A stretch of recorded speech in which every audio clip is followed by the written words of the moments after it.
이틀 전에요. 한 경찰서에 한 통의 전화가 걸려왔다는데요. 하재근 평론가님 어떤 내용일까요? 예, 이틀 전에 아주 다급한 목소리로 신고가 들어온 거예요. 어허. 뭐였냐면 경기도 부천의 한 숙박업소 근처에 살고 있는 시민이었었는데 네. 신고 내용이 뭐냐면 담벼락 주변에 갓 태어난 아기의 시신이 있다. 이렇게 어머나, 신고를 한 겁니다. 어머나. 지금요. 왜 이런 일이 진짜 요즘 충격적인 일이 빈번할까요? 갓 태어난 아기가, 김효성 기자님, 갓 태어난 아기가 엄마 품에 있어요. 이게 웬 말입니까, 세상에. 네, 그러니까요. 이 아기가 발견된 곳이 숙박업소 밖에 1층에 있는 바닥입니다. 어머나. 근데 아기의 상태가 어땠냐면 침대보로 둘둘 쌓여 있었고 그 상태로 종이 쇼핑백에 담겨 있었다는 겁니다. 경찰과 소방이 측에서 이제 신고를 받고 출동을 했을 때는 이미 아기는 숨을 거둔 상태로 세상에. 알려져 있고요.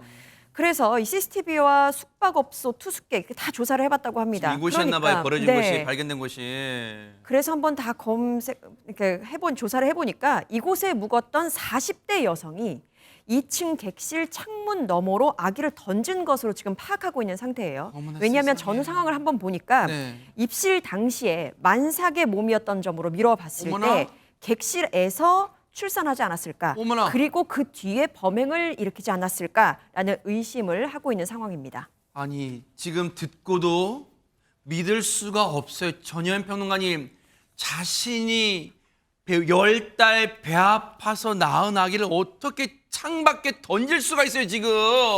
예, 그것도 신생아를 이렇게 던졌다. 요즘 날씨가 또 굉장히 춥잖아요. 굉장히 가슴 아픈 소식입니다. 세상에. 일단 경찰에서 누가 이랬는지를 파악하기 위해서 뭐 CCTV라던가 주변을 다 탐문을 해서 40대 여성 엄마를 긴급 체포했습니다. 여성이 그동안 노숙 생활을 많이 했었고 또 여러 숙박업소를 돌아다니면서 생활했고 일정한 소득이 없는 상태였다라고 합니다. 세상에. 그런데 아무리 사정이 딱하다고 해도 도대체 왜 이랬는지를 궁금해서 경찰에서 물어본 것으로 전해지는데 네. 본인이 창밖으로 아기를 던진 사실은 인정은 했지만 네. 죽을 줄은 몰랐다 이렇게 말을 했다라는 뭐라고요? 겁니다. 살해 혐의를 한마디로 부인한 건데 참 뭐라고 할 말이 없는 상황입니다. 아기가 울어서 무서워서 창문에 방충망을 뜯은 뒤 밖으로 던졌다고 말했다고 세상에, 했는데요. 세상에. 누군가 발견해서 데리고 가서 잘 키워주길 바란다 이렇게 진술했다고 합니다. 뭐라고요? 또 하나 궁금한 점 도대체 누가 아기 아빠인가 네. 이렇게 무책임한 어른이 누구인가도 생각할 수밖에 그렇죠. 없는데 술자리에서 만난 남성이고 아기 아빠가 정확히 누군지 모른다고 진술했다고 하고요. 또 범행 당시 이 여성은 술을 마신 상태인 것으로 전해집니다.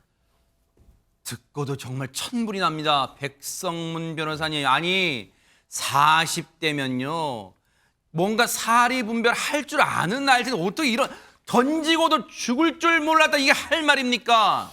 그 와중에도 본인이 처벌받을 게 두려웠었나 봅니다.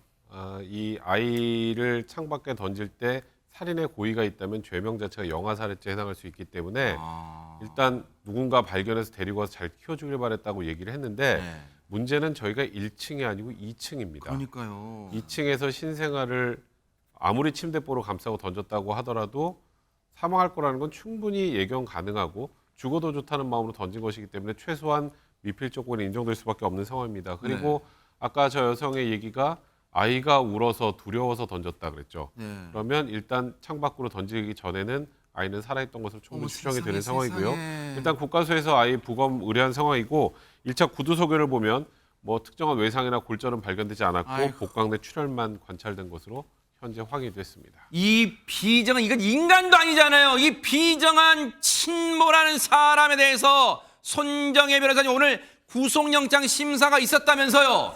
네, 영장실질심사를 가는 과정에서 이제 기자들 앞에서 서는 모습도 포착이 됐는데요. 보시는 것처럼 마스크나 모자로 얼굴을 대부분 가렸기 때문에 실제 얼굴은 보기가 어려웠고요. 이 수갑이 채워진 두 손도 가리개로 덮인 상태였고 포승줄에 묶인 모습이었습니다. 기자진, 취재진들이 왜 아이를 창밖으로 던졌냐, 딸에게 하고 싶은 말은 없느냐라고 물었으나 답변을 하지 않은 상태고요. 이 영장실질심사 법원에서는 도주할 우려가 있다. 그리고 일정한 주거지가 없다고 구속영장을 발부했는데 영아살해죄에 해당하면 또 실형이 나올 가능성도 매우 높을 뿐만 아니라 세상에. 특히 아이를 누군가와 함께 맡길 수 있는 다른 차선책이 있었잖아요. 그러니까요. 소위 말하는 베이비박스라든가 아동 보호시설 같은 데라도 보냈더라면 아이를 살릴 수 있었음에도 불구하고 아이를 침대보나 여러 가지 종이 가방에 넣었던 행동들은 계획성으로 볼 수 있거든요. 네. 재질이 굉장히 좋지 않습니다. 이 아이가 무슨 죄가 있습니까? 세상에 태어난 게 죄입니까? 이 아이의 억울함을 진짜 풀어주기 위해서라도 저 매정한 침몰, 비정한 침몰한 사람 진짜 죄값을 중하게 받기를 눈 부릅뜨고 지켜보도록 하겠습니다. 자, 여러분과 함께하는 김명준의 뉴스파이터, 이제 다음 얘기로 넘어가 보겠습니다. 보고 계십니까? 대박 사건. 네, 안녕하십니까? 김명준입니다. 여러분과 함께하는 뉴스파이터, 다양한 소식과 뉴스를 보고 싶으시면 화면 오른쪽을 꾹 눌러 구독해 주시길 바랍니다. TV로도 유튜브로도 여러분께 한 발 더 다가가겠습니다. MBN 뉴스와 뉴스파이터를 사랑해 주셔서 고맙습니다.